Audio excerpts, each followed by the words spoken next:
We don't have time to generalize anymore. We've tried that. Sprinkling, it hasn't worked for us. We're falling behind really rapidly. There is an enormous problem with attracting entrepreneurs, with enabling entrepreneurs to get started in Canada, and a lot of it is sort of systemic and just built into the policy frameworks that are ostensibly designed to support the activity. If you look at ecosystems that are very effective for entrepreneurship, in the US in particular, one of the things you'll find is that a huge number of the entrepreneurs who build massive companies and valuable addition to the economy are immigrants. And they do that in direct response to an innovation ecosystem that supports them and makes it easy to do it. We've attracted entrepreneurs to Canada and then put them in the situation where the chances of their succeeding as entrepreneurs are almost zero. They don't have the networks. The regulatory barriers are preventing them from truly innovating. There's no risk capital. Canada's innovation programs are designed to reduce risk and to avoid failures rather than to seek out the successes. If you look at the way the Americans do it, if you look at the way the Israelis do it, what you find consistently is that the role of government in these processes is to follow the private sector into taking these risks. I'm convinced that most of the business processes in Ottawa exist to protect Canadians from the harms of business based on fears, not facts. We have got to completely change that culture.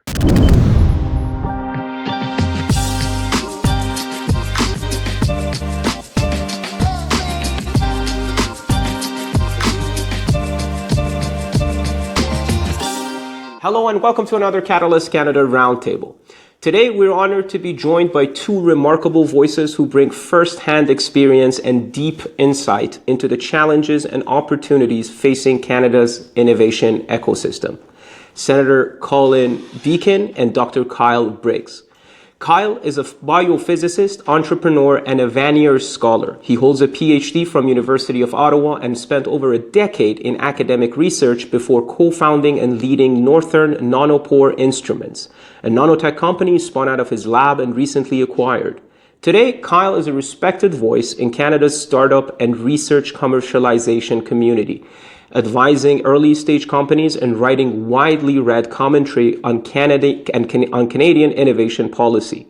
Through his blog and public engagement, he has become a vocal critic of the systemic incentives that hinder progress and a passionate advocate for building a more responsive and effective innovation ecosystem.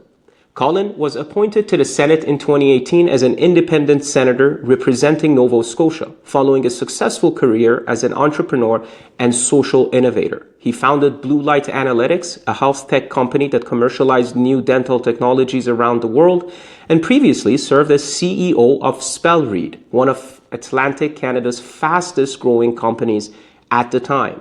Colin has long championed stronger links between research and business and is an outspoken advocate for entrepreneurs, digital innovation, privacy reform, and global competitiveness. In the Senate, he serves on key committees and continues to challenge the federal government to modernize, collaborate, and better serve Canadians. As always, a full introduction would take far more time than we have. So we encourage you to visit our website to find links to our guests' work and follow their contributions to Canada's innovation future.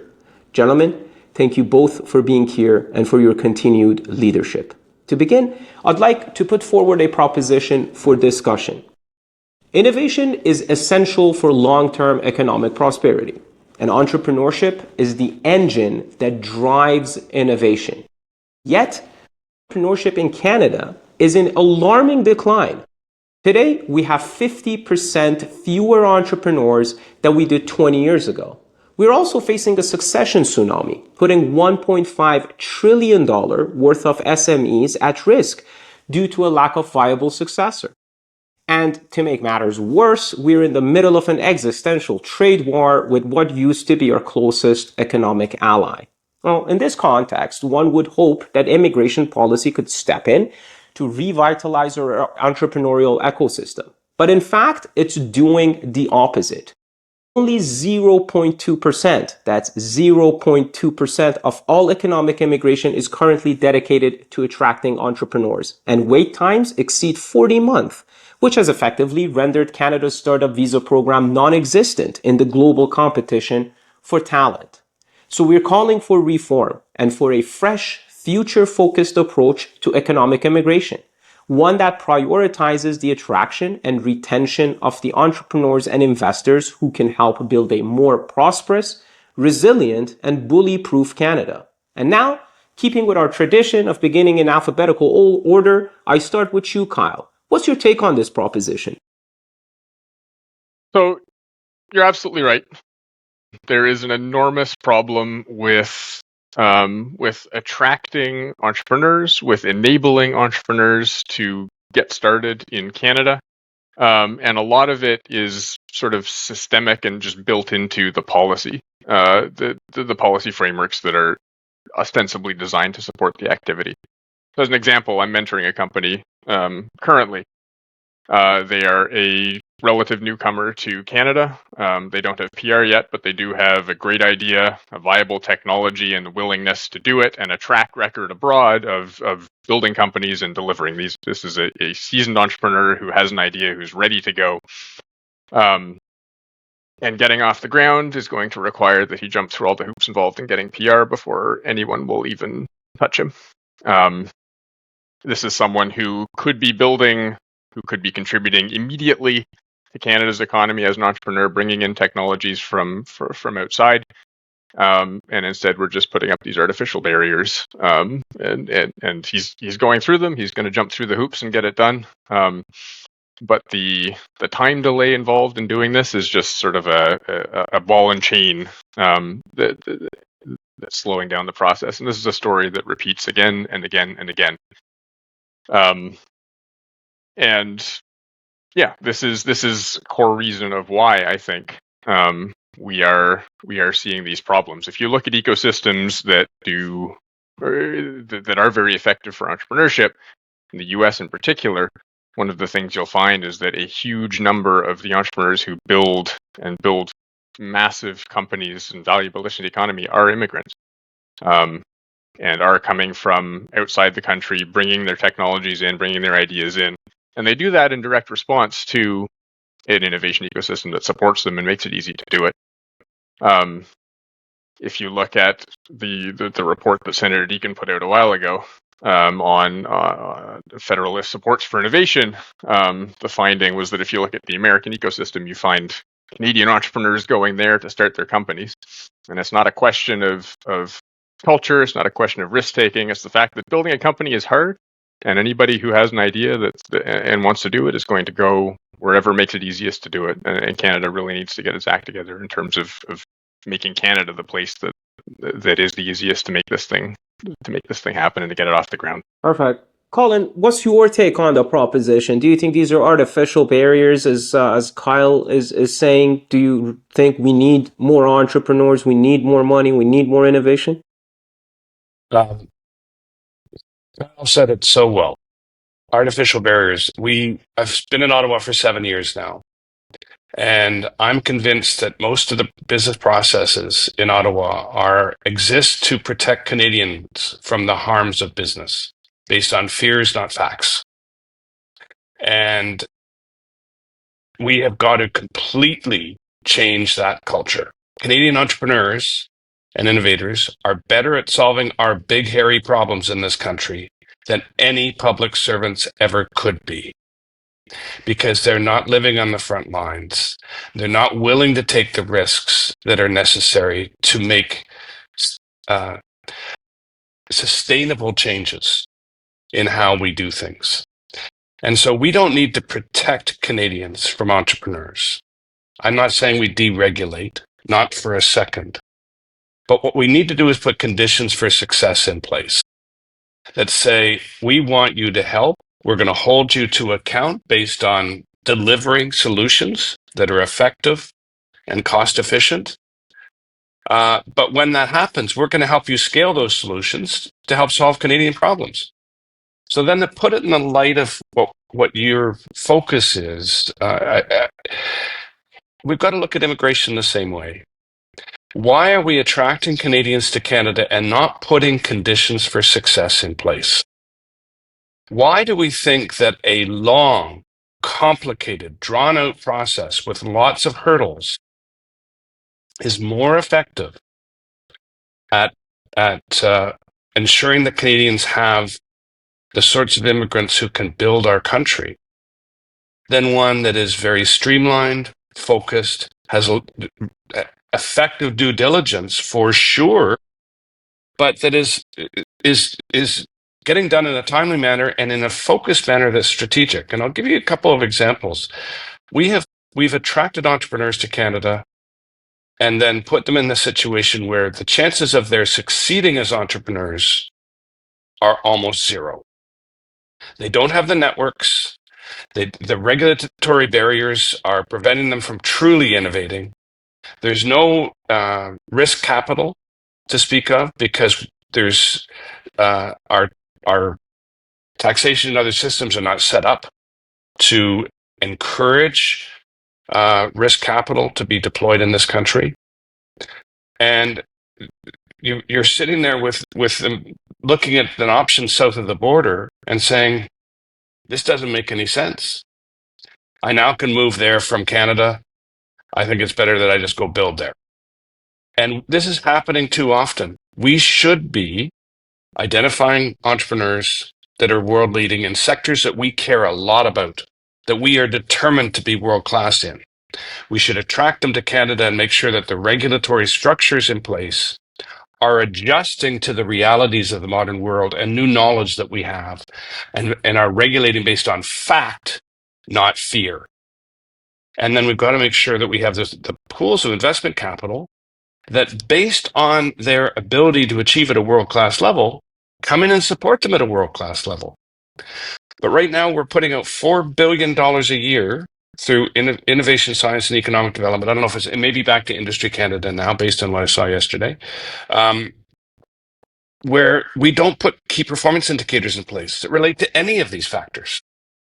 We're designing programs in Ottawa, and we're asking entrepreneurs to fit into them and figure out between 134 different innovation programs which one is the one that they fit into.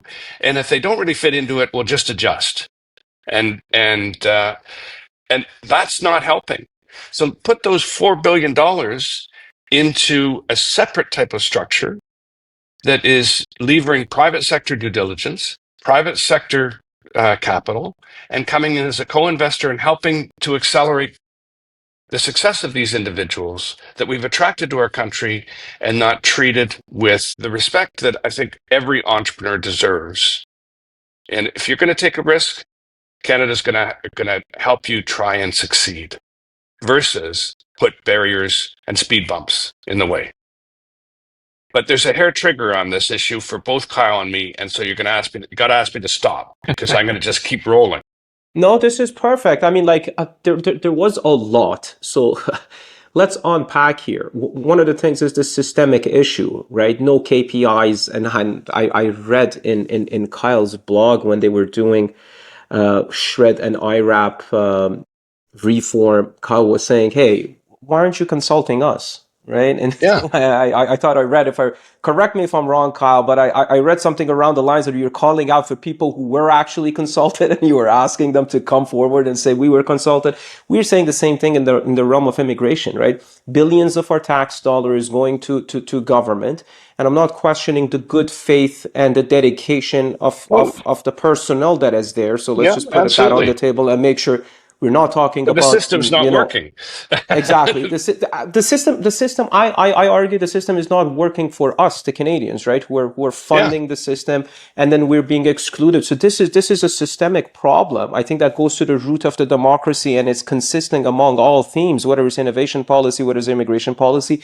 This is something that we can talk about, come up with solutions that, hey, what kind of, and there are models in the world that are designed per the guidelines of OECD participatory democracy. There are citizen councils and a lot of models. So this is one thing that I think we should talk about. The other thing, however, is the difference between the challenges of a Canadian entrepreneur face versus the challenges of an immigrant entrepreneur is facing, right? Colin was saying this is the barriers, the red tape that we have, risk capital, and also networks is something that is there for immigrant entrepreneur. And Kyle, I'm sure if you're mentoring that company, you have seen the cost that the immigration policy has on the psychological capital of entrepreneurs, right? Entrepreneurship, I think in this room, we're all entrepreneurs. We know how difficult it is, right? What kind of a mental resilience is asking you not on top of that, or why not just put on this is stress that you have for your status. You don't know if this minister likes immigrants or doesn't like immigrants, or they want to cut it or not.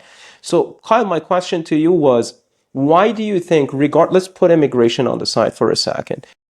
We know that entrepreneurship in Canada is declining, and I had the privilege of hosting Professor Benson Honig a few weeks ago, and he was saying that in any population, in Canadian population, there's a propensity for entrepreneurship at 15% rate. So despite our population increasing by 23, 4, 5% in the past 20 years, our entrepreneurship rate is declining by 50%. Yep. How do you root cause this, Kyle? Oh, I think what Senator Deacon said earlier about risk capital and risk aversion is really core to the problem. If you look at most federal innovation supports, funding supports, if you look at most venture capital in Canada, you will find that there's basically a requirement to demonstrate that your company is viable before anybody is willing to support your company, right? And so you have these new technologies, particularly technologies coming out of universities, that are often several years away from revenue, but that are potentially very valuable, right? Quantum tech is a great example of this. Early stage AI development, another great example. But most of our innovation supports won't get involved until these companies have independently demonstrated revenues somehow, right? And so there's this valley of death, this gap in funding that exists at the earliest stages of the process, which is when these companies are most vulnerable, when they most need the support, the capital to get off the ground, that just is missing in the Canadian ecosystem. And there are costs to this that go beyond just the direct cost of lost opportunities. One of the interesting takeaways that has come out of a lot of the research I've been doing into ecosystems that innovate effectively and that incentivize effective innovation is that what characterizes most of them is the role of public sector funding in getting that process done, as Senator Deacon alluded to, is in offsetting risk for the private sector rather than actively trying to choose what projects and what things to invest in. So if you look at the way the Americans do it, if you look at the way the Israelis do it, what you find consistently is that the role of government in these processes is to follow the private sector into taking these risks. So there's a couple of different models where in the Israeli innovation ecosystem, for example, if a private sector investor comes in at the very earliest stage, this is usually right out of university, there is a program where the government will match that private sector investment, in some cases up to 6-1. So there's a huge leverage on private sector investment, which really de-risks the process and makes it a no-brainer for the private sector to get involved much, much earlier. That does two things. One, it incentivizes earlier investment in the private sector. But two, it also corrects for the issue that Senator Deacon alluded to previously, which is that public servants who administer these programs are typically not domain experts. And they shouldn't be asked to do due diligence on these things, whereas the private sector investment funds that are doing this are domain experts, and they are putting their money where their mouth is. And so there's a natural synergy where you leave the due diligence to people who are domain experts, and you offset the risk by coming in with these public sector funds. There was a fund in Ontario that operated on this model. Ontario Centres of Innovation had a life sciences fund that basically just followed private sector investments and provided leverage that way. They were doing equity rather than grants, but fundamentally it's the same idea, where they recognize that they're not the experts, they're not the domain experts, but they are willing to provide capital in partnership with people who they recognize as being those key experts. One of the things that I'm really a proponent of on the Can Innovate blog that you mentioned is public-private partnerships and patient capital. And this is a framework that really works well together, where the role of the public sector is just to incentivize risk-taking. We're currently working on a framework called Simple Agreement for Innovation Licensing that focuses on university tech transfer. And we're building on top of that right now. We're just starting to socialize the idea of this public-private partnership investment structure that can provide some of that early stage risk capital. The second and maybe less intuitive value to doing this is that if you look at the math behind return on investment in very early stage technologies, you find that the vast majority of the value is created by a tiny minority of the investments made. And if you're picking winners, if you have innovation support structures that try to do due diligence in the very early stages, they tend to not be very accurate, very good at it for reasons we've discussed already. And so you end up missing opportunities. And that has an even greater impact than the missed opportunities, because if you're looking to hit that 1 or 2% of projects that are going to return most of the value in the long run, you have to invest widely, and you have to accept that most of those investments are not going to work out in the long run, and that it's the aggregate performance, the average performance, that matters. And so by trying to pick winners, you miss the outliers that actually matter. You end up with subpar aggregate performance, as Canadian innovation ecosystem generally has, where improving that situation requires that we embrace risk, requires that we are willing to bet on things that we know aren't going to work for the sake of making sure we don't miss the ones that do. Deep Tech in France, for example, has a few $1 billion that they're allocating to deep tech programs. They're looking to fund 500 new companies a year for 10 years, expecting 10 of them per year to be successful. They're looking for a 2% hit rate, and they're okay with the other 98% just not working. Right, it's aggregate, which is the normal rate. 2%. Yeah, that's about right. I think 2% is the average rate of success that the VCs go by, right? Yep, very early stage. I think that's about right. And so you need to accept the risk. You need to be okay with lots of failures in search of that aggregate performance boost. And Canada's innovation programs are designed to reduce risk and to avoid failures rather than to seek out the successes, I think, is how I would characterize it. Perfect. Colin, do you agree the way Kyle root caused the decline of entrepreneurship was lack of risk capital, and then he kindly provided a lot of solutions and what we can do for risk capital. So first I want to ask you, do you agree with this root cause that if there was one problem that we should attack first is revitalization of this risk capital? And if so, what sort of the solutions that Kyle offered do you agree with, or any other solutions that comes to your mind? I'll never disagree with Kyle because he's way smarter than me. And so, it's just not going to happen, okay? All right, just to be clear. That's a blank check, Kyle. There you go. It's a hell of an endorsement. But what I would say is we have a dichotomy that we have to address culturally in Ottawa. And the dichotomy is that we will not buy anything from any Canadian unless it's been proven elsewhere. Doesn't matter how good it is, we will not touch it. And even then, we might not. That's one end. Okay, unless somebody else has proven it to work, and this is because we don't have domain experts in the decision making, right? We've got public servants who are trying to avoid risk at all costs, and that process creates risk. The process that they have of trying to avoid risk and manage risk creates it in Ottawa all the time. We see it everywhere. So we've got that one end of that. We've got that we won't accept anything unless it's been proven elsewhere. On the other end, they don't need any help. They're already really successful. That's already working. No, don't touch that. We're going to sprinkle some money over here and spread it out so that we can maybe see if there's other success that can happen. But don't help that group. We've seen that very recently in the lab to market allocations of in terms of what I said is done to support 4 new groups versus one, and ignoring one that was already proven as having world-class traction. And that's CDL. And CDL is operating all over the world, seeing the best ideas all over the world.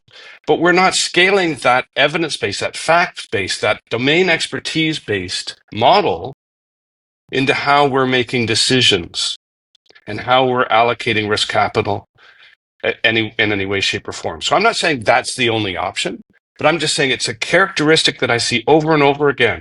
That group doesn't need any more money because look at them, they're already successful. rather than saying, why are they successful and why don't we double down on that and figure out how to replicate that model because it's really working.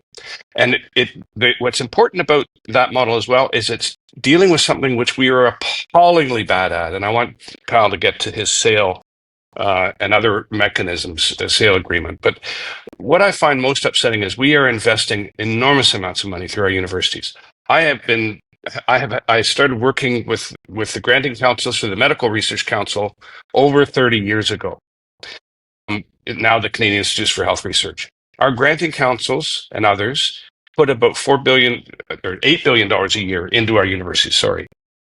We generate, of all the licensed technology from those universities, all the licensed technology, on an annual basis, we generate 1.5% of the money we put into those universities in royalty revenues. On the cumulative licensing, the annual return is 1.5%. That to me, I'm not saying, of course, everything you invest in is not going to turn into to be patentable or protectable or licensable, for sure. And the only objective from our research is not royalty revenue. There's other objectives as well, of course. And Kyle gets this. Your history is in this space. But what I think is really upsetting is that this is a source of incredible immigrants and incredible innovators. And we are not, and especially when you've got an international network like CDL has, and you're not using that as a tool to strategically bring Canadians to Canada in industries and sectors which we've decided to lean into. And we're going to be agile and world class in how we and keeping up to date and how we regulate in that space. We're going to make sure that there's investment capital in that space. None of that strategy is being deployed at this point in time. And I'm hopeful that we've got a new prime minister that keeps on doubling down on the idea that he's going to be moving big and moving fast. Right? Well, he's a banker. He should, right? That's the expectation that we have. Well, no, but I mean, okay. Let's not talk about banks in Canada and risk capital. Yeah, that's another thing. But Colin, if I go, but you see what I'm trying to get. We've got to get strategic, and there's a great opportunity for us to get incredibly strategic in Canada around the issue that you're studying. And I'm so grateful that you are, because it's so important to growth in the future in this country. Can I just take you to CVCA report on on what they reported about the venture capital activity in 2024. So in 2024, we only had $7.8 billion in venture capital funding in all of Canada. And the CEO of CVCA is quoting saying, where do I have in this? Oh, that we don't have a problem with investment in big, already successful companies. Yeah. But however, I'm quoting, however, we're seeing ongoing constraints at pre-seed and seed stages. This decrease is significant for future rounds of financing. Ensuring a healthy pipeline of early stage companies is critical to long-term ecosystem strength. In other words, in other words, she's saying if you don't have early stage companies, then who's going to grow to become that successful that then you want to inject your money in? Then I want to combine this CVCA finding to what Colin has written in his report from October 2024, the review of the federal programs for business innovation, where you say 41 unicorn founders educated at Canadian universities but built their companies in the United States. And then we can connect this to this lack of risk capital that we are after. So how we can use immigration policy to mitigate that is to open a passive investor program like so many other countries is doing. US has the EB-5. And let's assume for a second that we figure out proper due diligence and we can minimize fraud to the maximum extent possible. Okay, and I loved, Colin, what you said, the facts versus fear. Right now, I mean, like if you say passive investor to IRCC, they're just so fearful of it. And that fear is rooted in previous failures, which says a lot about us culturally. With this obsession of success, we continue to be failing, but that's something else. So if we open up Canada, let's say we can bring in, and we did market research studies on how big is the mobility market in the world. I think we have easily the capacity for attracting 20,000 passive investors a year. And if they're committing, let's say 1.5 million Canadian, which is very competitive to the EB5 in the US, that's like $45 billion. That's $45 billion worth of money. That is more than all private equity investment in 2024. It's more than all VC investment in 2024. It's more than all the budget that we have for innovation in Canada. So if we open the country up to this kind of a money, what's the best way of managing it? Is it, Kyle, I want to go back to you because this is a very important design question that we have for the initiative that we are running. Is public sector who we should trust with this money? Is venture philanthropy who we should trust with this money? How would you manage it? If we say, Kyle, come help us design a system and here's $45 billion a year, how do you manage it? So if it's that level of funding and it's in the public sector to begin with, I come back to the idea of public-private partnerships and risk sharing, where the actual allocation of investment is driven by private sector experts who have put their money where their mouth is. Right?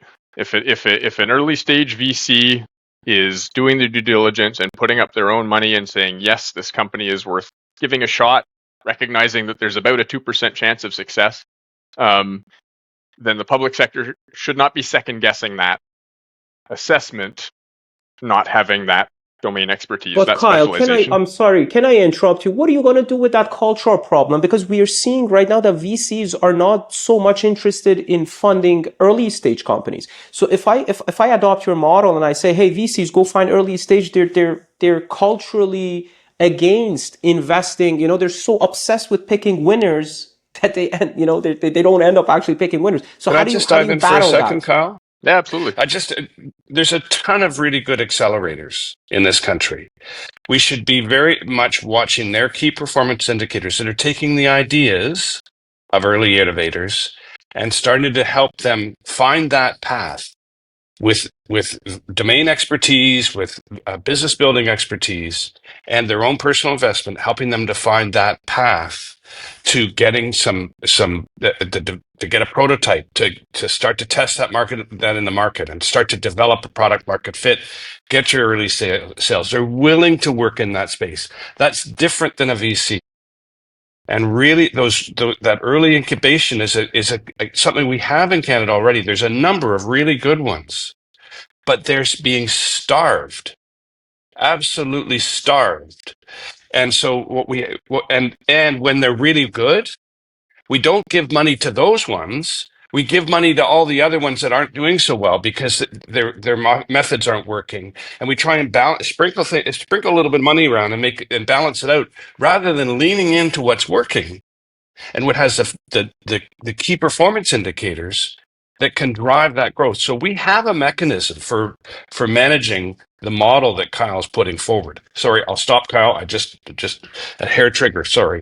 No, So, Kyle, do you agree accelerators is where we should give the 30 billion to? So, kind of like have a designation system. Hey, accelerators, come. I design how you can get designated to be able to use the 30 billion, and then you decide where you invested in.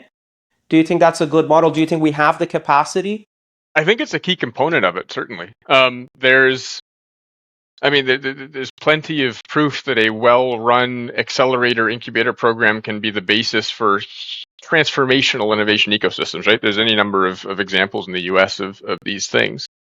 And that early stage training in particular for entrepreneurs who are doing this for the first time is critical. You cannot get around the problem that you can't have serial entrepreneurs without first supporting first-time entrepreneurs. And first-time entrepreneurs, speaking from first-hand experience, have no idea what they're doing at the start of the program. You need those education, you need that training, you need those accelerators to give them the knowledge and the tools that they need to take a shot at it. Absolutely. To come back to your early point, though, about risk-taking and culture, there's a bit of a nuance to the debate around culture and risk-taking that I think is often lost in a lot of the writing that's been done about it, which is that I don't think at the level of VCs and certainly entrepreneurs, it's necessarily a cultural risk aversion. It's a response to incentives, right? The old economic maxim, people respond to incentives. If we don't, as an ecosystem, support risk-tolerant capital, support the early risk-taking, while at the same time making it very easy to make unproductive investments in existing residential real estate, for example, then it's no surprise that capital goes into the lower risk classes of asset than into the high risk ones, right? If you have a choice between real estate or wildly risky deep tech companies, and we're subsidizing the first one but not the second one, the outcome is not overly surprising, right? This is just people responding to incentives. And so when I talk, one of the reasons I talk so much about public-private partnerships in the context in particular of allocating public funds, the goal is really to increase that risk tolerance, right? If an investor making an investment in an early stage deep tech company and emerging technology can count on a match to leverage that investment, to de-risk that investment, and to improve the chances of success of the companies that they're investing in, suddenly that asset class becomes a lot more attractive relative to all of the alternatives, right? And investment allocation is zero sum. If you're investing in one class, you're not investing in another asset class. And so the deployment of public capital in support of incentivizing investment in riskier asset classes, I think, is a really key element of what needs to happen in Canada in order to drive any of this forward. I think you just proposed something that can solve the housing crisis too. Somehow, I mean, like not the housing crisis, but the bubble. Because I think Canada, we still remain the only G7 wherein residential real estate investment surpasses business investment, and that's just crazy, right? Like, It's the largest. We have the largest investment in terms of capital formation in residential real estate than any other G7 country. We have the lowest level of business investment of any other G7 country, and we have the highest level of government investment yeah, of any other exactly. G7 country. So our government investment is not working. Period. So, okay, but going back to Kyle's idea of incentives, we're saying, okay, it's Yeah. simple math. Create Yeah. incentives so you can direct capital to VC innovation focused investment. And that incentive basically is public funds. So you're saying direct public funds into the space and then the private funds would follow because now there's a larger pool. And if we do that power law math, it's like, the more you have, the higher the chances of success. So it kind of, because, hey, $7.2 billion in Canadian VC investment, you know how much that was for US? That was $368 billion. That is 47 times more VC investment in the US than Canada. But hey, their economy is only 10 times bigger than our economy. Yeah. So that just paints a picture. So is that the solution? Public fund, directed to this space, and private will follow? If you can have your early stage investment de-risked, and you've got domain expertise helping you to do due diligence on that early stage investment, then you are going to be more comfortable. And you've got a board in there that's actually been through 3 or 4, seed to growth capital investments. You're going to be more comfortable about putting your money into that pool, for sure. But the other thing that we need to do is we have to understand that government actually forms, shapes, determines how the economy functions. All of these regulations across every sector, every department, shape how we do business in Canada. And what we've got to start to do is say that sometimes what we've got in place are conditions for failure, not conditions for success. And we've got to start to address those. If we're going to do big things in this country, we've got to start to address those conditions for failure. And we've got to start to do it in areas of intangible investment that are easy to export globally, right? Mm-hmm. Where we have the ability to be really, really big leaders. But if we don't, we're behind on so many areas of legislation. We're behind on privacy legislation. We're behind on cybersecurity legislation. We've got to start to consider the importance of the rules that determine how our economy function at a fundamental level. So you can put all of what you're saying in place right now, Kyle's idea of co-investment, whatever else. But if we are still protecting our oligopolies from innovative new entrants in our own markets, right? Then there's a lot of new Canadians that have developed some incredible fintechs, but the banks are blocking them at every corner, and they're blocking the implementation of open banking in Canada. So, if we don't address that issue, they're forced to go to the United States. I mean, we're Okay, just so telling that's them, sorry. the anti-competitive behavior that we see in the market. It's It's no, it's historically it's our of course. culture, and we got to drag that one down and beat it out of ourselves. So that's a fantastic point to talk about, because we're talking about if I apply the 15% rule to the amount of immigration intake that we have, and I do not want to use the sourced research that says immigrants are much more prone to entrepreneurship than the general Canadian population. I don't want to do that. Let's just put the 15%, take 15% here, take it there. And I'm just going to use 2027 level plans, which were reduced 30%. That means we can take 55,000 entrepreneurs a year to Canada. So let's say 20,000 we dedicate to passive investor. That gives us $30 billion. And we said much needed capital that can seriously facilitate early stage investment. Now let's talk about that entrepreneur section. So the difference between a passive investor, we say, hey, all we need is you deploy your capital, trust in Canada, put your capital here at risk, and we can define the system 5 to 7 years. And then here's your permanent residency, right? So it's like eligibility requirements are very modest. We really go to that investment that they're deploying. With entrepreneurs, is a little bit different. With entrepreneurs, we're saying we want you to engage with a business on an active day-to-day basis. We want you to be active, so therefore the requirement for you to put in your capital is lower. Let's say at $400,000, $500,000. But for us to design this program, there are two things that we're concerned about. What kind of support will they need to succeed? And Colin alluded to that, networks or barriers, or all of these things that they need, but also selecting those entrepreneurs. And I want to spend some time there.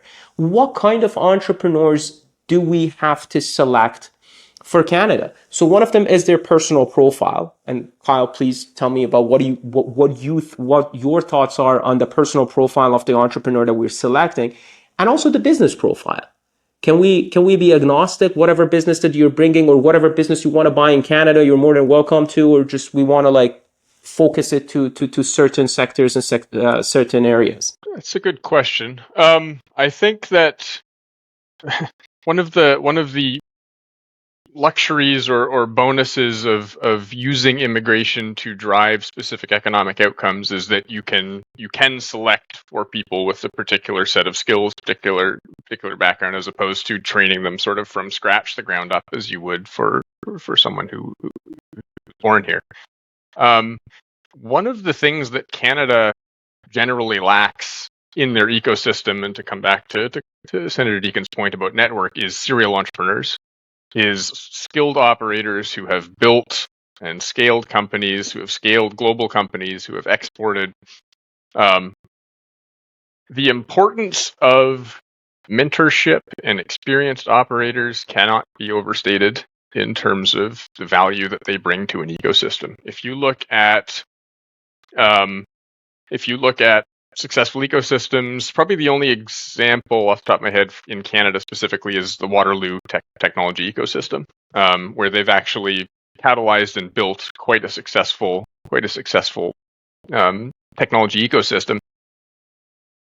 The core element of that, if you speak to anybody in that, is the fact that their entrepreneurs stay in the ecosystem. They mentor the next generation. They reinvest in the ecosystem. They give back to the school. They give back to the entrepreneurship training programs that lead to these outcomes.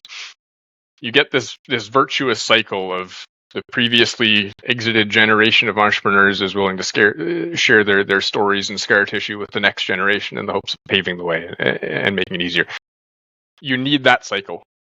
Right? Immigration and bringing in the people who have that scar tissue, who have that experience, who've been through it, is a way to kickstart it. That is much faster than training everybody from scratch here, and waiting the 10, 15 years that's needed to happen in order to start that cycle. And so there are a few specific technology sectors where Canada is leading.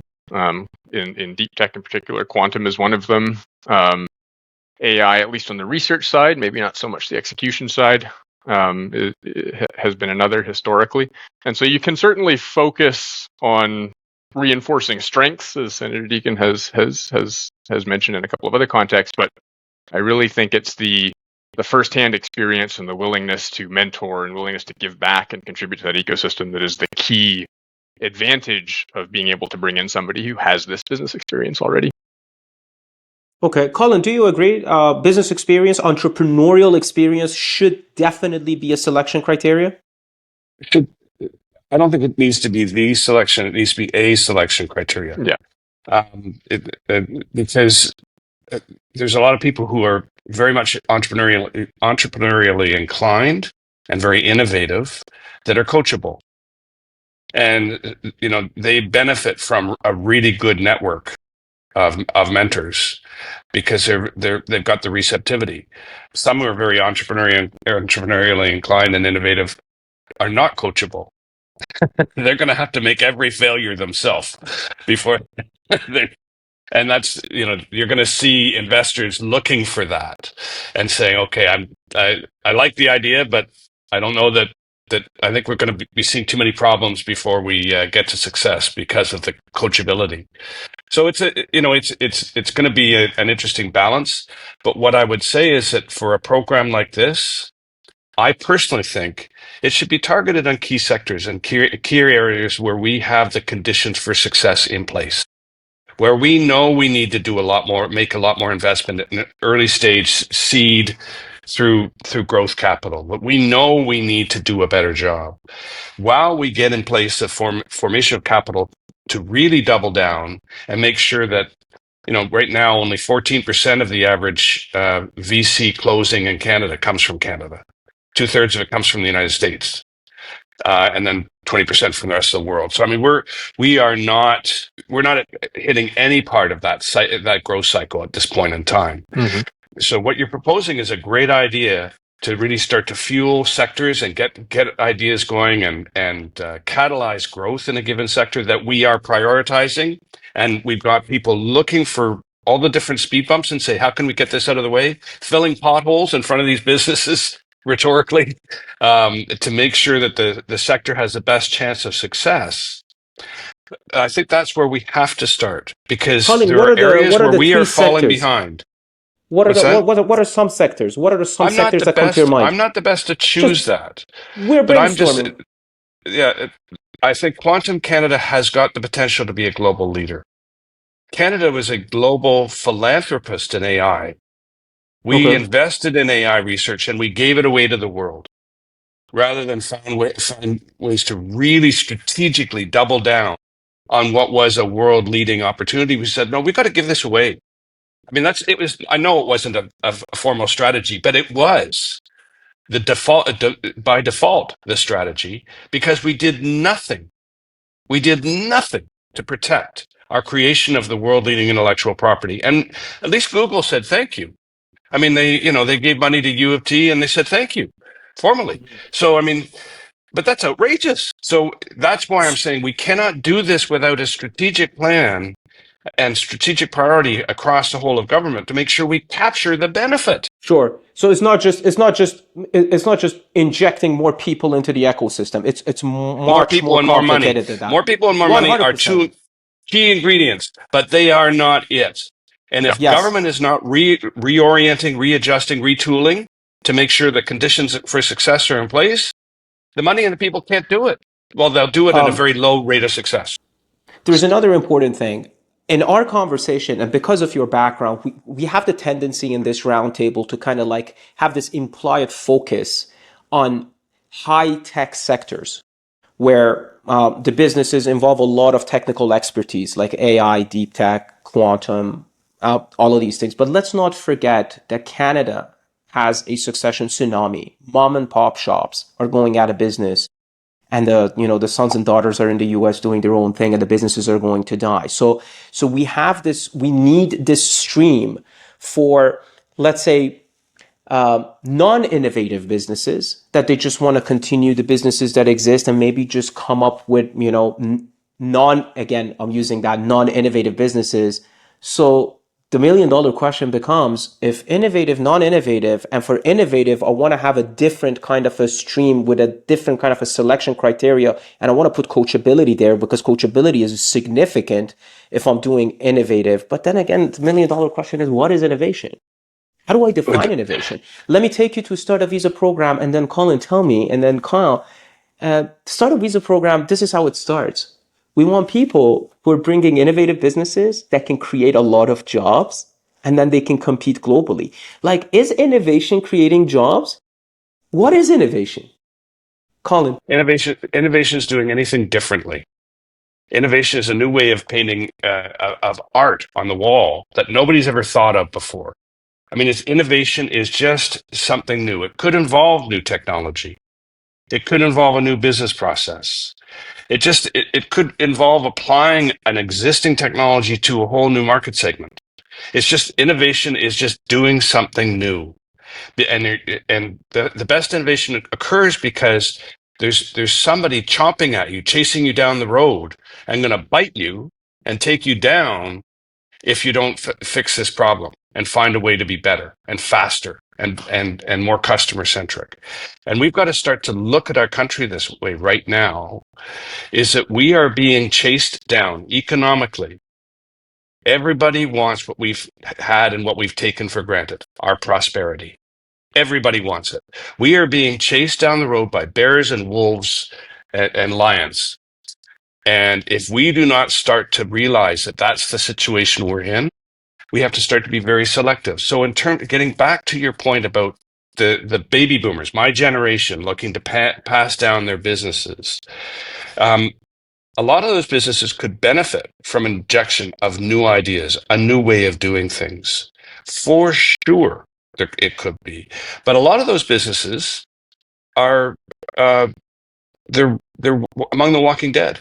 They're zombies. They haven't kept up with the changes. So we have to be very careful of not having a blanket policy in place to try and enable transition. I'm a big believer in creative destruction. I believe innovators are essential. We have to have an economy built to embrace creative destruction. That unless you are evolving, unless you are moving and innovating and investing, that you are in the process of dying. It's eat or be eaten in this world today.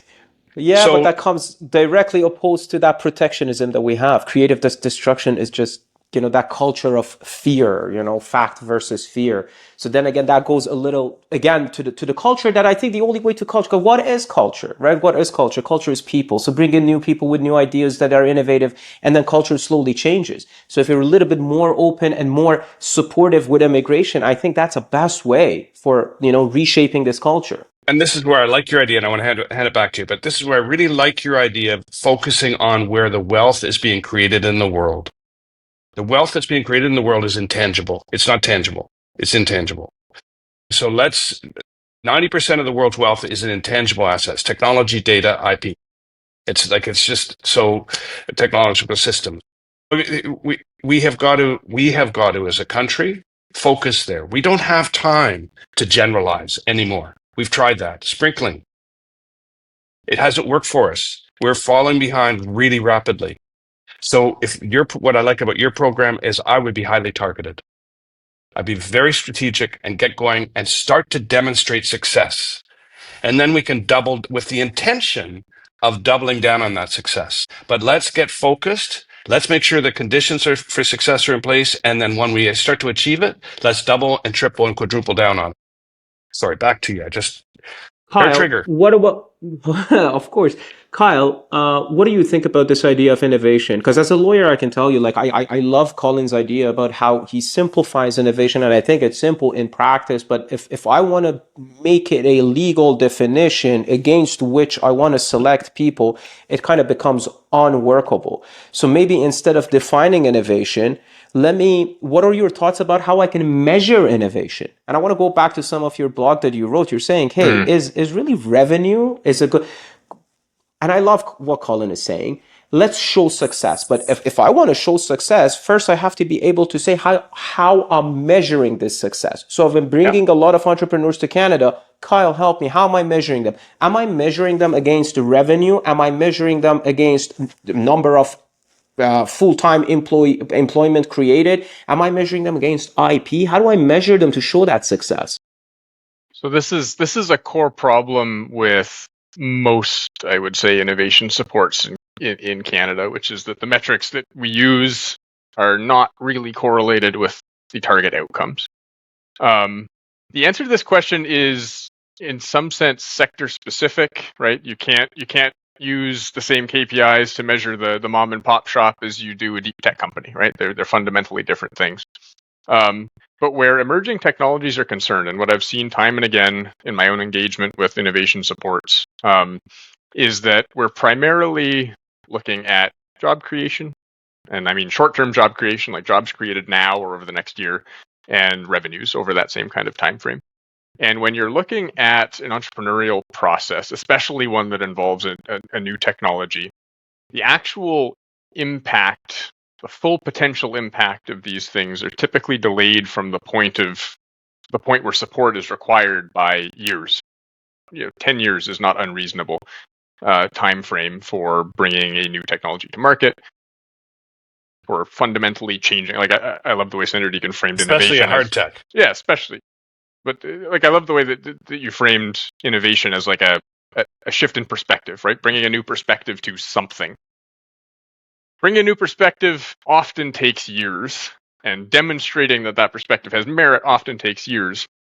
And so measuring things like job creation revenues, not necessarily a bad thing if you take into account the time delay required before it is reasonable to be looking at those things, first of all.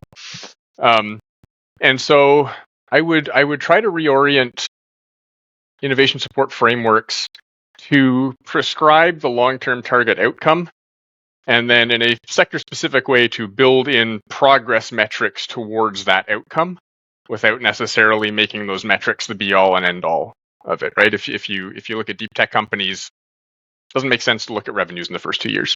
There just won't be No, any, of course. right? It's gonna be such a long time before they start making any money. No, that's 100% right. We can't have one set of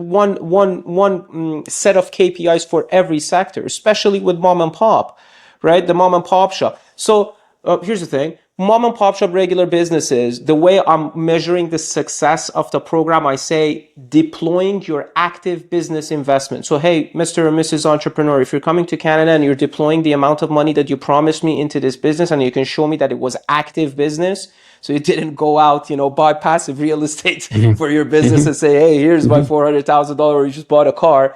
And let's assume that we build solid due diligence and integrity features in the program. But when it comes to innovative businesses, it really is important. If I'm looking at SaaS, if I'm looking at deep tech, if I'm looking at all these other different sectors, I need to have different sets of KPI.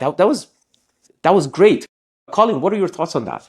So again, I'm really focused on this being on new businesses and or the growth of innovative businesses.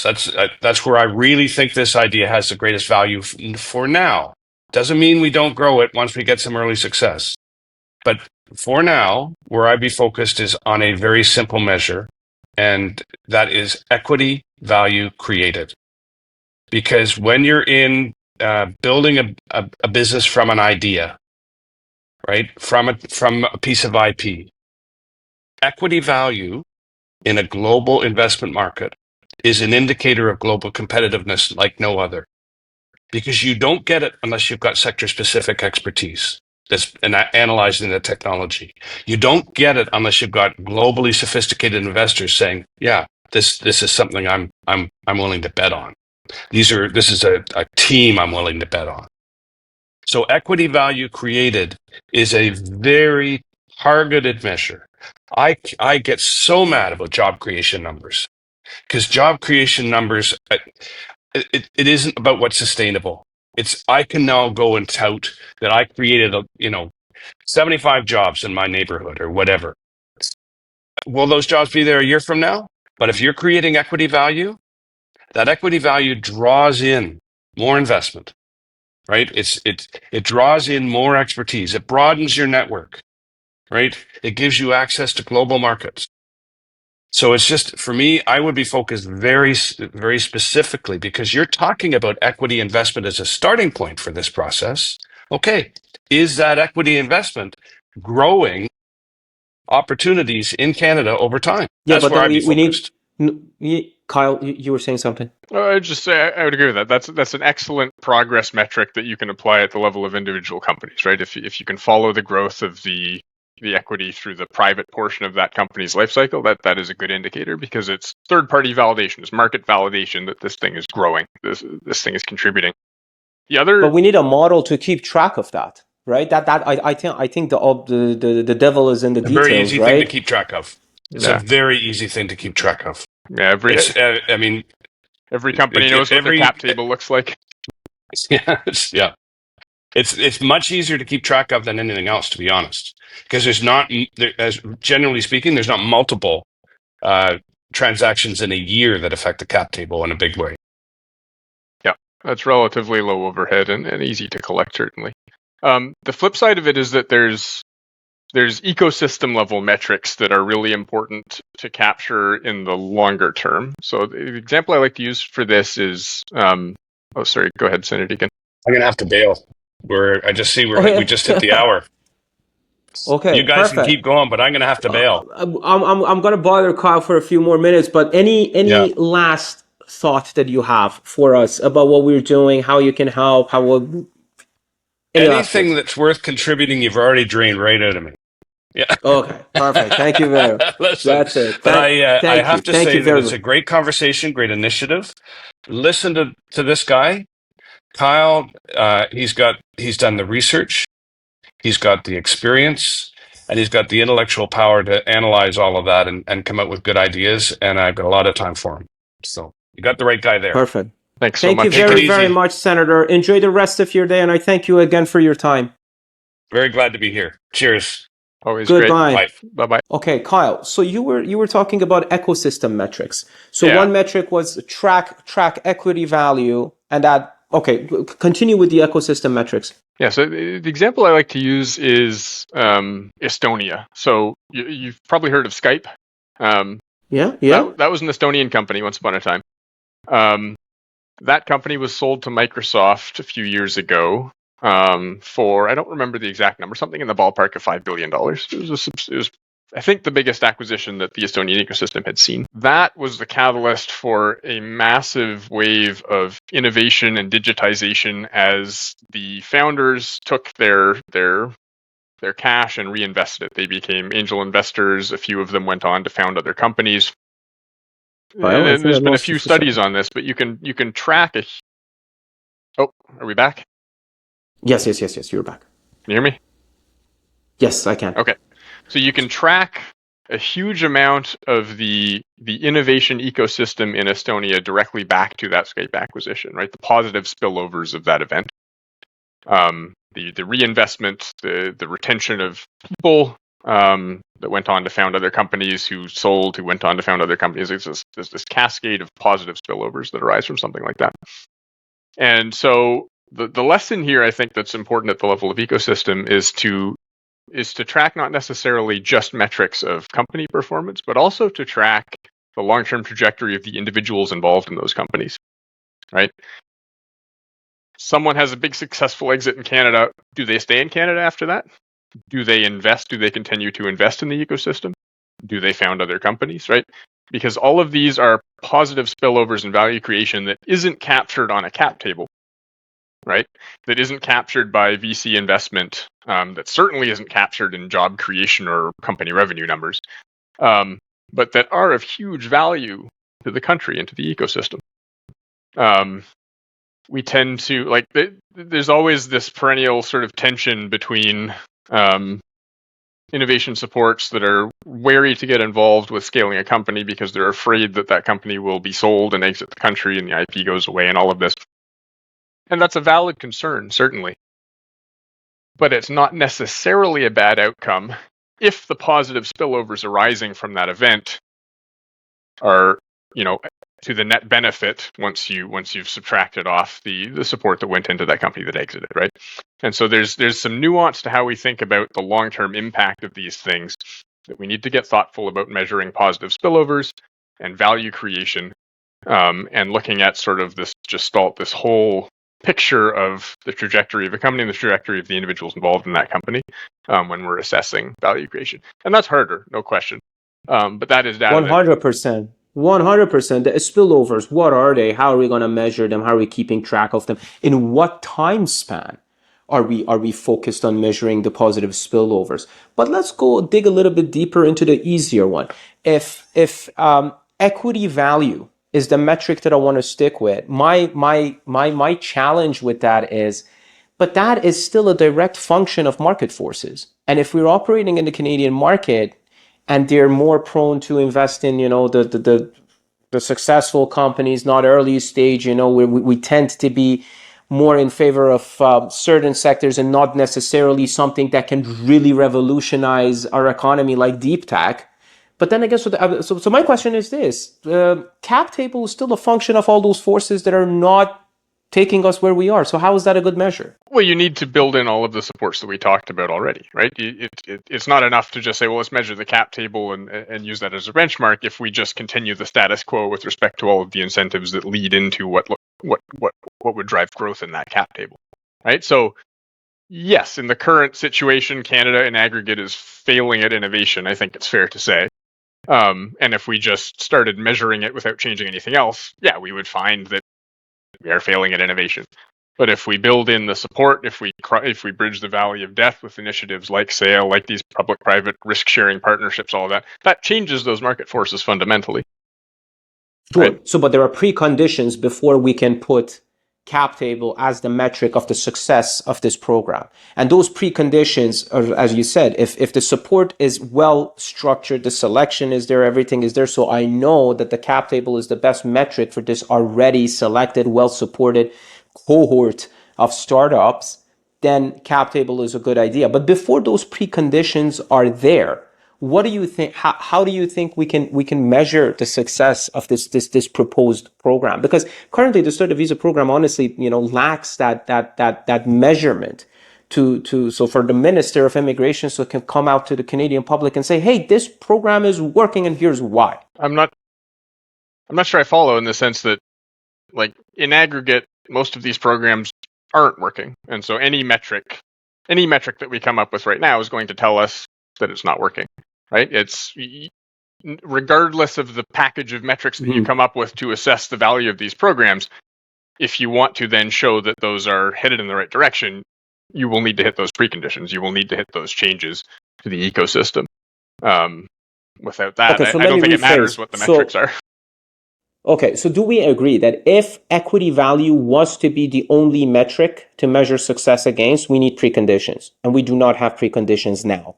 So the equity value cannot be the metric that we use now to measure the success of the proposed program. No, I mean, I don't think that one metric should be the only thing in any case, right? I think. Okay, perfect. So what are the other ones? So cap table, if I'm a startup, I come to Canada, I have a good business and I can generate investment so I can increase the equity value in my company. That's a perfect metric. That's one among many. Okay, what else can I use to measure that startup?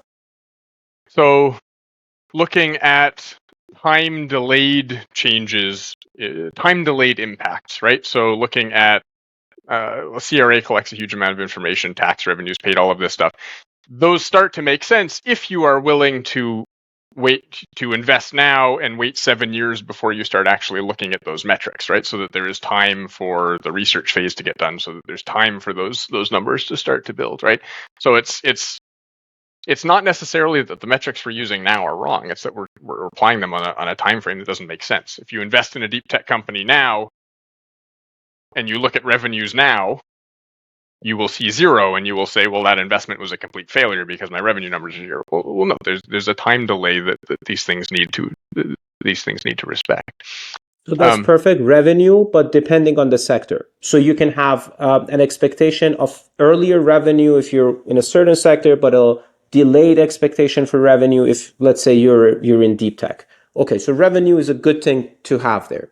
Okay, what else comes to your mind? Revenue should be tracked. I wouldn't necessarily use it as the be all and end all, and I do think that Senator Deacon's use of cap table is probably the right one in the sense that there is that third party validation.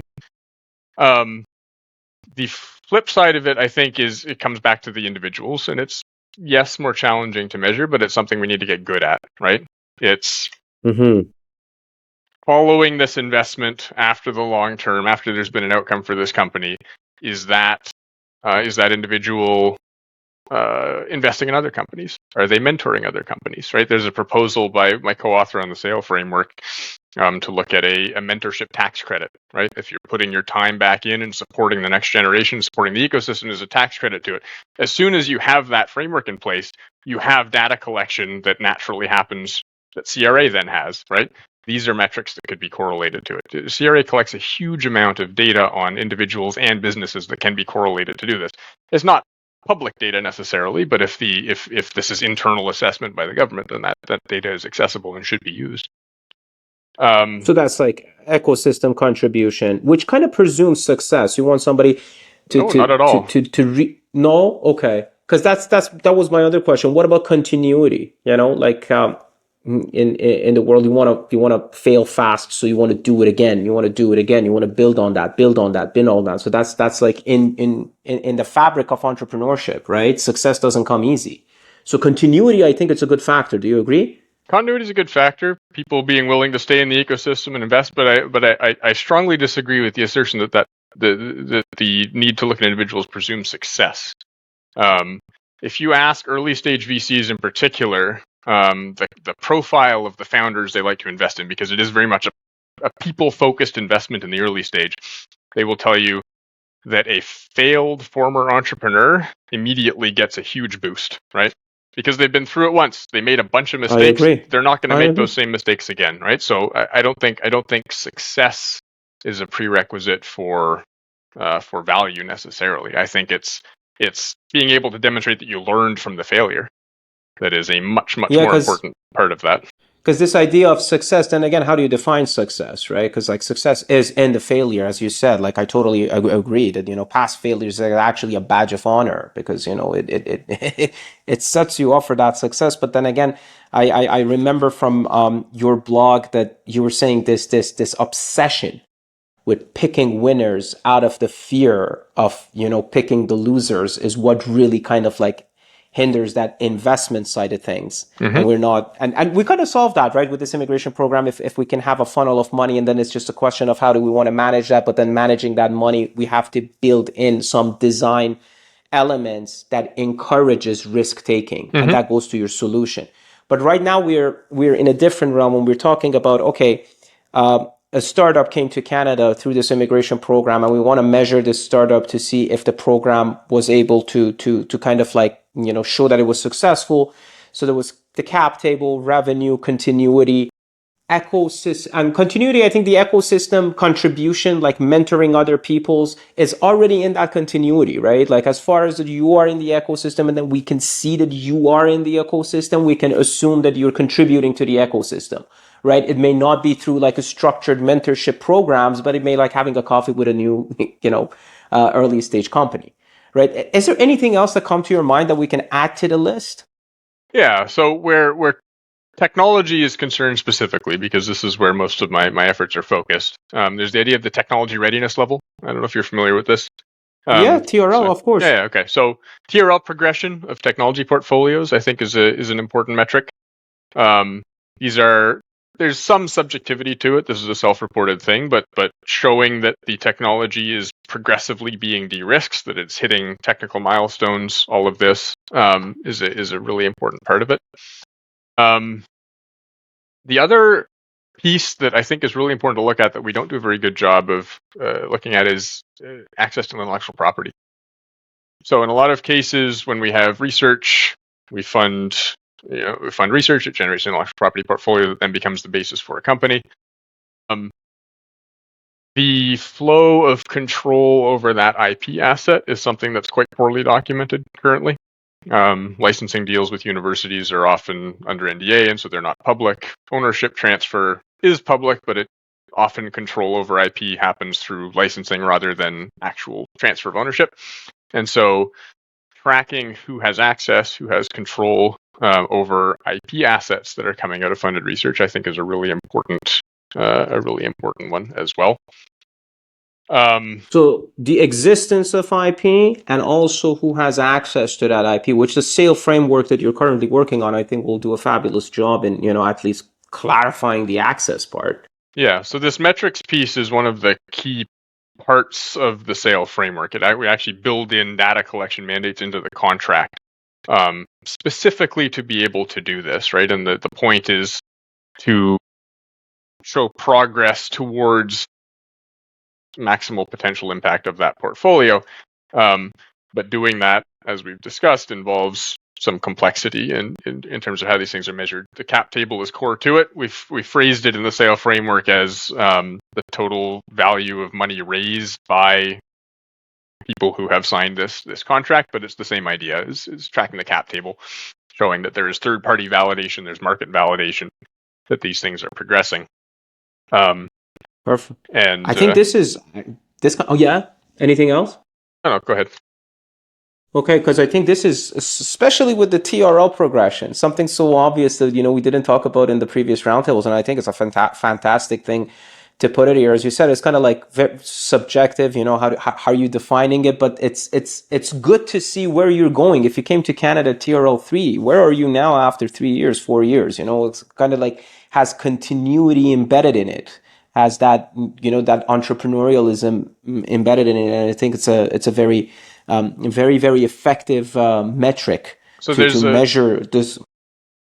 Yeah, there's a framework that expands this. It's a developed in Sweden in KTH, and they call it the innovation readiness level, which sort of generalizes the idea of technology readiness level, but it adds extra dimensions. So they add customer readiness level, business readiness level, IPR readiness level, team readiness level, funding readiness level. So it takes this one-dimensional tech readiness level that NASA developed, and it adds extra dimensions to it. And I think if you adopt that framework, then you can expand the idea of TRL beyond just technology companies as well. There's a progression in multiple dimensions, some of which apply more than others to different businesses, some of which are more important than others to different segments, to different sectors. So I encourage you to look at the KTH Innovation Readiness Level framework as a generalization of that idea. And I think metrics related to that framework and self-reporting of the progression of these things, or ideally third-party sort of investor reporting of the progression of these things, since they're the ones who have the money invested, would be potentially a valuable addition to this. That's an interesting design question, because currently the Startup Visa program, the way it functions is we have designated organizations categorized into 3 different types. That's incubators, angel investors, and VCs. So if you're designated, you can provide letters of support to the startups that are coming to Canada, and then those startups that have the letter of support get their permanent residency. Where we're lacking is, okay, after the fact. Mm-hmm. First of all, how are you selecting this? This is how the government decided. I don't know how to, as the government, I don't know how to define innovation. I don't know how to define potential. So I'm, delegating this to private party, which I think is a good design model. And then we are selecting them, but where we're lacking is, okay, after selection, how are you keeping, the progress? So if you're a designated organization here, I have to impose on you this responsibility of gathering information about these metrics and then reporting them back, so it can help us improve the program. But you think this is a workable model? Do you think this is? Would you do anything different? Like, first of all, this design idea of allowing the market to decide potential. That's one thing, and then putting it on the market's shoulders to do the measurement and reporting. Yeah, I think there will always be a requirement from the company themselves to report to the agency that is doing this collection. So there's going to be some sort of pass through of information. But yeah, there's no avoiding the need at some point for somebody to be collecting these things, and it should be the people who are putting their money in who stand to gain or lose depending on the outcome of these things, because they are the ones who have an incentive to get it right. There's always going to be challenges with implementation, challenges with compliance, all of this. Those can be addressed through sound program design, right? Making continued funding conditional on hitting the reporting of metrics that are required under the program going forward and all of that. In some sense, there's no shortcut necessarily for doing it, but we have to do it because No, right now definitely not. And Kyle, there is, we can never come up with a perfect program. I think the only thing that saves us from, making or breaking a program like this, it's opening it up for consultation, right? And that's something that we discussed in the beginning of today's roundtable. We didn't really dig deeper into it. That okay, I can create a perfect program, but I need a table where all stakeholders can come and join, and then help us being Canada, on improving this program, which is very, very obviously lacking in at least our immigration policy making, and from your blog in innovation policy making. Have you ever thought about how we can solve that problem? you're right. You need to get all the different stakeholders at a table, and just hash it out, right? So, in support of building the SAIL framework, this licensing framework, we hosted a roundtable. U Ottawa supported us in hosting a roundtable where we brought together founders and investors and government funding agencies and industry groups, provincial funding agencies, all of this. And we just had a discussion where each of those stakeholder groups laid out their priorities and their challenges and had a conversation. It was an incredible learning process. I'd like to think for everybody who was at that table, because it was a room with a bunch of people that normally wouldn't interact at all, right? Yeah, the silos, Yeah. exactly, the So, silos. so And it's interesting that the private parties are doing that. You are doing your roundtables for innovation policy. We're doing our roundtables for immigration policy. What this should be, what government is doing. Government should be hosting these roundtables. They should, they should really fund these roundtables, these workshops. Stakeholder come together, talk solutions, brainstorm.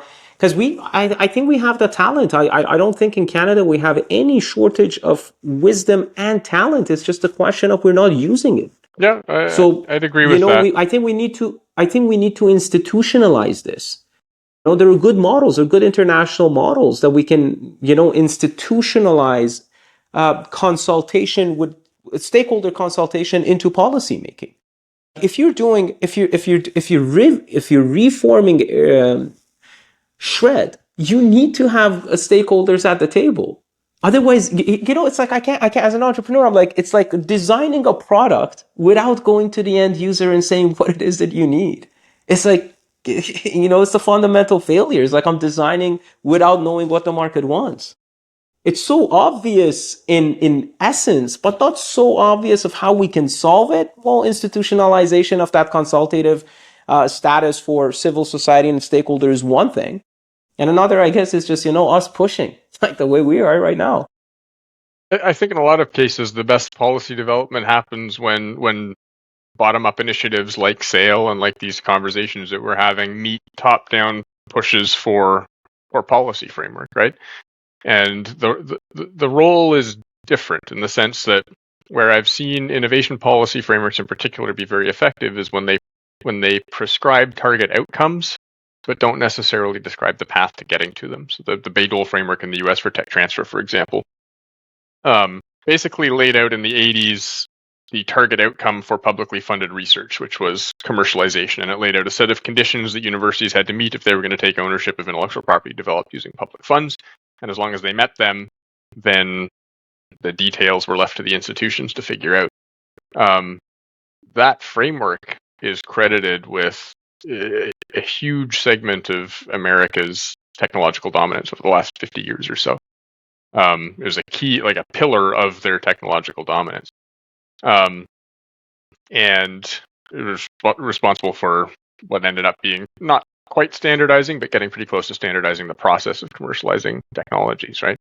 Canada needs not Bayh-Dole necessarily, because we're not the US, and you can't just import that framework verbatim. But that same sort of approach of thinking about it, where the role of the overarch, the top-down push is to set targets, set target outcomes. The role of the grassroots movements like SAIL, like these conversations, is to figure out the Is SAIL details of how you doing that hit those. also? Is SAIL also setting targeted outcomes? SAIL prescribes a set, well, the guidance for SAIL prescribes a set of metrics that we believe correlate with the target outcomes. The framework also really encourages universities and institutions to be very intentional and explicit about their mission statement, their vision with respect to how they want to benefit and what they want, societal outcomes to look like. We built the framework based on 6 axioms of tech transfer, as we called them. This came out of conversations like this one. It came out of research, literature search, all of this. But the very first one is that licensing should not unduly limit innovation, right? That there should always be a path for publicly funded research to achieve socioeconomic impact. And so that guideline doesn't say how, it just says if you're signing a license, it shouldn't be getting in the way of innovation. And then we build an entire framework based on that as sort of the prime directive of what needs to come out of it. And then there's a series of other axioms that So you're kind of follow. setting the expectations. So you're setting the expectation of, hey, university, this is how you should think about your expectations in this transfer. And hey, business, this is how you should. Okay, I think this is fantastic, and I salute you and your team on the great work that you're doing on SAIL. How many endorsements have you had? Like, can you tell us a little bit in the last few minutes where you are with SAIL? Like, is it done designing? Is the version that you have right now is the one that you want to take and get endorsements from? Yeah, so the version we have right now has the full framework in place. We're still working to improve it toward a fully plain language agreement. It's almost there. There's some tweaks to make it simpler. One of the axioms, the last axiom, is that a license should be understandable without legal training. It should be simple and clear. And so we're building this to be something that anyone can read, anyone can understand. And we're almost there, as I said. But yes, the framework itself, the terms are all there. The initial framework for metrics is maybe the piece that's still in discussion with various stakeholder groups. And what happens next when you're done? When you put lawyers out of their job, what's next? What's after that? So when you have this plain language, streamlined, transfer of technology agreement, what's next? The next thing is to build funding mechanisms to enable it, right? One of the key pieces of feedback. So SAIL is designed to encourage universities to absorb the costs of commercialization and reward them with convertible debt in proportion to the costs they absorb. So it's an incentive for universities to help carry technologies as far as they can, while they can support. One of the challenges with that is that tech transfer offices tend to be very underfunded in Canada. And so in a lot of cases... So our program can help you. Our program, the passive investment program, part of that can come, fund SAIL-driven... Absolutely. Research-based, right? Do you have any idea how much Canada-wide, like brainstorming, right? This is not a definitive answer. We'll be in touch after this for sure. But do you have any numbers in mind? Like what kind of a starting budget would help you? I think to move the needle, we're talking something in the ballpark of 50 million. I think there's capacity for a lot more in terms of the output of Canadian research. Depending on who you ask and what metrics you're looking at the university level, there's high hundreds, low thousands of new companies and new spin-outs every year coming out of Canadian institutions. And so there's a huge number of opportunities that need support, and it's usually not very much support, right? The first check into these things is they're looking for tens of thousands of dollars, maybe just to cross the bump of getting these things out of the university. So there's a huge opportunity in Canada to be had for supporting early stage technologies. It's not a very expensive opportunity relative to the potential value that's created. And I think it's one that ties... We can fund it. 50 million is honestly like nothing. Yeah, absolutely. At least when I'm thinking in terms of the numbers that we can gather from passive investor immigrants, right? Like if we're talking about in the range of $30 billion, And then if we can fund it to universities through sale, it's like, I think it's a fantastic fusion. Yeah, absolutely. And I think this also is coming sort of to tie it back full circle is that in a lot of cases, it is newcomers to Canada. It's students that are immigrants that are coming in, that are coming up with these ideas and these technology portfolios, and who would benefit directly from that early stage investment, that first small check in to get things across the valley of death. And so, yeah, there's definitely a synergy there. That's fantastic. Immigrants funding immigrants for Immigrant Canada. That's like, what else do you want? And one last thing before we hit the 90 minute, because this is very important too. And I want to emphasize this. If we do fund a program like this from passive investor money, and then I want to go back to the power law, the more money we have, the more likelihood of the passive investor not only losing their money, but also gaining a lot of value on top of their money. Because the reason why a lot of these passive investor programs are so frowned upon is because of the fraud. And what is the fraud? It's like, oh, I'm paying $1 million US, not to the EB5 program, to you, Mr. Intermediary. Right? You take my money and you run, I get the green card. But with what we're talking about here, with simple mathematics, with simple logic, we see the bigger the pool, the higher the chance of success for everybody involved. Right? That is accurate. The most recent writing I've been doing is all about the value of risk taking, and the math is not all that complicated, honestly. And it basically says if you're playing a power law, the only winning move is to make a lot of bets, and that's what we need to do. And that's I think fundamentally where Canada is currently failing. Thank you very much, Dr. Kyle Briggs, for your time, for your insights. Anything you want to leave us with? I think the current geopolitical chaos is an opportunity to affect real change that hasn't been around in quite some time. There's a willingness to look at this stuff. There's an acknowledgement that Canada's underperformance and innovation is something that needs to be addressed, and it needs to be addressed right now if it's going to be relevant. And so I think this is the right time to be having these conversations. And I just wanted to thank you for having me and for being one of the voices driving this forward, because we need all that we can get, I think. All thanks are due to yourself. Thank you again.